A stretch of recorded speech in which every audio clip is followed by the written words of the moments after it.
le salarié à trouver un emploi, ou même pour le business d'ailleurs, je vous invite à activer votre réseau LinkedIn.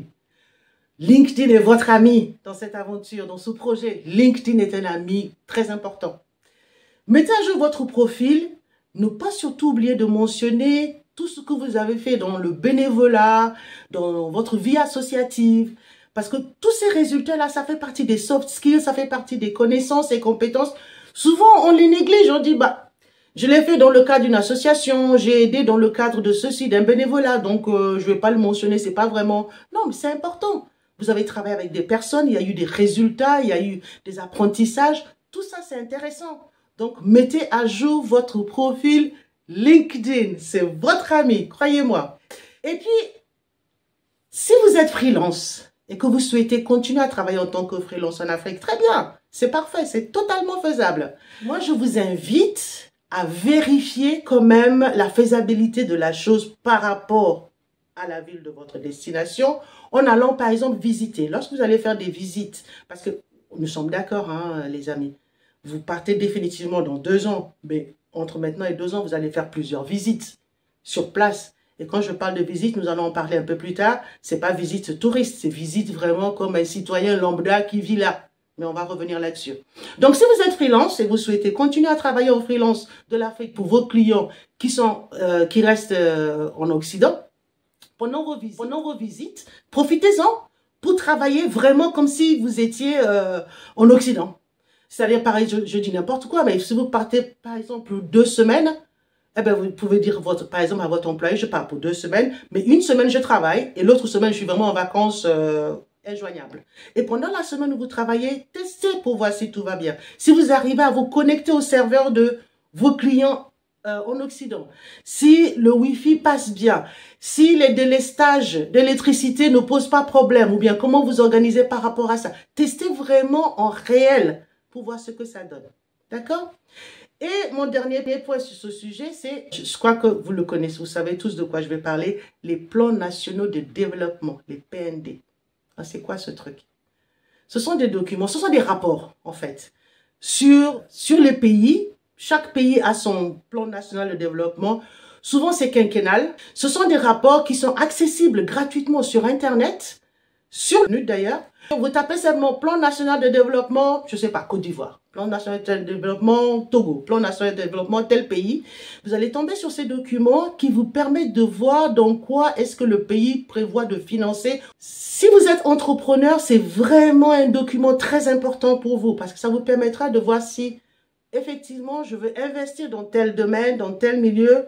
Ah, c'est vrai que dans le pays, c'est prévu, le gouvernement prévoit d'injecter tant ou d'importer tant de ce produit que moi j'ai l'intention de créer sur place.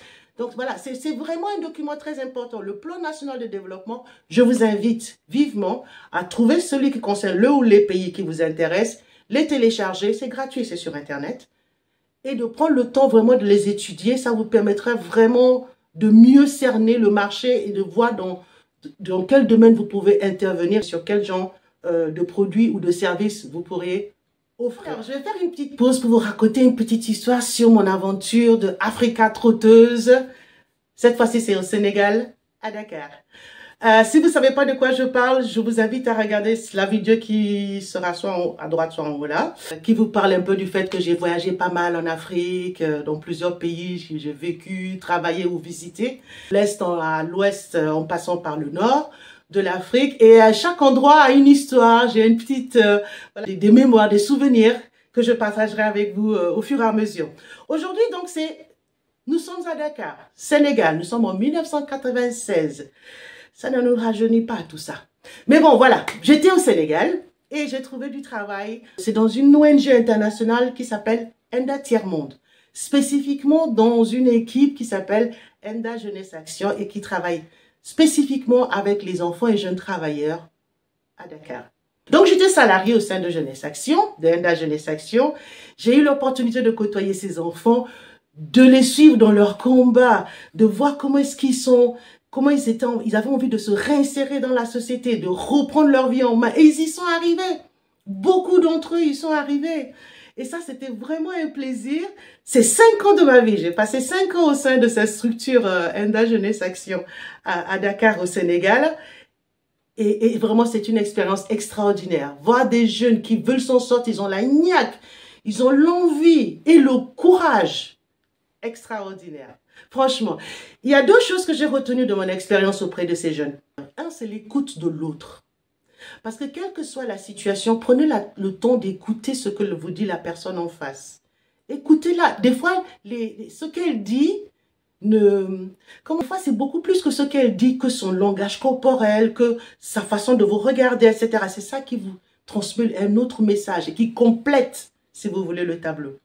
Donc, c'est auprès de ces enfants et ces jeunes que moi, j'ai appris personnellement à écouter les gens, à les regarder et à essayer de constituer l'histoire complète. Ça, c'est la première leçon. Ma deuxième leçon, c'est la résilience de ces jeunes. Incroyable. Ils ont été confrontés à des difficultés. Ils venaient de situations super compliquées, mais ils étaient prêts à se battre. Ils étaient prêts à s'en sortir. Et aujourd'hui, je suis très, très, très heureuse de savoir, d'être toujours en contact d'ailleurs avec certains qui sont devenus pères et mères de famille. Ils ont mené leur vie. Ce sont des entrepreneurs. Ce sont des hommes et des femmes aujourd'hui. Je suis fière de les appeler mes amis, mes connaissances. Donc voilà. Ça, c'était mon expérience d'Africa Trotteuse à Dakar, au Sénégal. Mais si ça vous intéresse, c'est le Mouvement africain des enfants et jeunes travailleurs, MAEJT, présent dans 28 pays africains. Je vous laisserai le lien vers leur site en bas si ça vous intéresse. Je vous invite vraiment à les suivre, à les voir. C'est un plaisir. C'est un vrai plaisir. Donc voilà ma petite histoire d'Africa Trotteuse.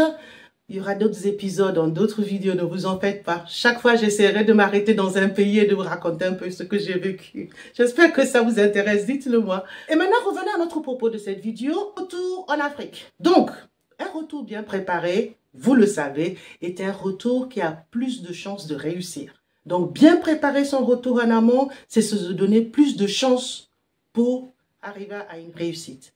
Il ne s'agit pas de tout plaquer du jour au lendemain, mais d'adapter progressivement les choses, de mettre en place un calendrier qui nous permette de faire les choses de manière calme, paisible et dans l'ordre. Commencez par alléger votre mode de vie. Qu'est-ce que j'entends par là? Je suis la première, je me donne à moi ce conseil. Est-ce qu'il vous est déjà arrivé de descendre dans votre cave, d'ouvrir et de... Ça fait au moins 5 ans, je n'ai pas utilisé ce truc. Ça fait quoi là? Etc. Donc, quand je parle de alléger son mode de vie, c'est de faire le grand ménage de tout ce que l'on a. Il y a des choses qu'on n'a jamais utilisées, que l'on n'utilisera pas et qu'on n'utilisera jamais. Alors, soit les vendre, soit les donner, soit les jeter s'ils sont plus en bon état, il n'y a pas de problème. Mais commencez à declutter, enlever des choses dont vous n'avez pas besoin. Commencez à faire un peu le ménage autour de vous. Ça aussi, ça aide à clarifier votre projet. L'autre chose, c'est de vérifier les conditions et délais pour se désabonner de tout ce à quoi vous êtes abonné. Ça va de Netflix au Wi-Fi, à tout ce que vous voulez. Essayez de voir quand même, de noter, tiens, pour me désabonner de telles choses, il me faut, je sais pas, 3 mois, 1 mois, 1 semaine, sur le champ, etc. Dans votre livre de départ, ou dans votre classeur, commencez vraiment à ouvrir un dossier pour chacun de ces services dont vous bénéficiez et que vous êtes abonné. Il va falloir se désabonner. Et se désabonner sans que vous ayez à payer 1 mois de plus supplémentaire pour rien du tout. De noter tout cela. Je vais revenir sur ce que je disais en début de vidéo. Le fait de rentrer, de faire des allers-retours dans le pays de destination bien avant les 2 ans. Ça, c'est très important. Vraiment, c'est indispensable. Parce que nous l'avons tous fait. D'accord? Moi, la première, j'ai emmené mes enfants en vacances au pays. Nous étions dans la maison familiale, mais toujours est-il que dans ma tête, je savais que nous étions en visite. Donc, nous étions des touristes. On ne vivait pas comme tout le monde. Je faisais les courses dans le supermarché cher parce que mes enfants sont habitués à une certaine nourriture. On se transportait en taxi à chaque fois parce qu'il fallait pas les mettre dans les bus et des choses comme ça. À aucun moment, nous n'avons vécu, à aucun moment je leur ai fait vivre vraiment la vie lambda. Or, si vous comptez rentrer avec votre famille et même vous tout seul, vous y allez en visite et vous vivez comme tout le monde. Vous êtes à l'hôtel, très bien, vous êtes à l'hôtel, c'est pas grave, c'est un endroit pour poser vos affaires, pour dormir, etc. Ça ne vous empêche pas de sortir, ça ne vous empêche pas d'aller visiter les quartiers, sortir tôt le matin, aller dans le quartier, voir à quoi ça ressemble le trafic. Est-ce que c'est facile de se déplacer? Quelle est l'ambiance le matin? Quelle est l'ambiance l'après-midi, le soir, etc. Ou sinon, vous pouvez par exemple prendre en location courte durée les Airbnb. Et là, le matin, sortez, allez acheter votre pain, comme vous le faites en Occident. En tout cas, en France, on se lève le matin, on va chez le boulanger, on achète sa baguette.